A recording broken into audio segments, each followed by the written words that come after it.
big news for Tecno fans.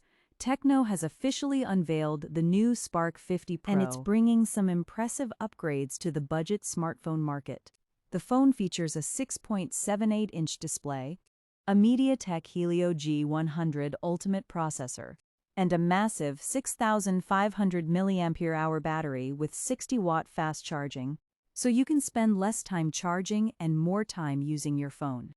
Tecno has also focused on durability, giving the Spark 50 Pro a tougher design while keeping it slim and stylish. Some reports also mention a 50-megapixel main camera and improved water and dust resistance. If Tecno prices this phone competitively, the Spark 50 Pro could become one of the best budget smartphones of the year. So, what do you think? Would you buy the Tecno Spark 50 Pro, or would you choose another phone instead? Let me know in the comments, and don't forget to follow Tech with Joseph for more smartphone news and reviews.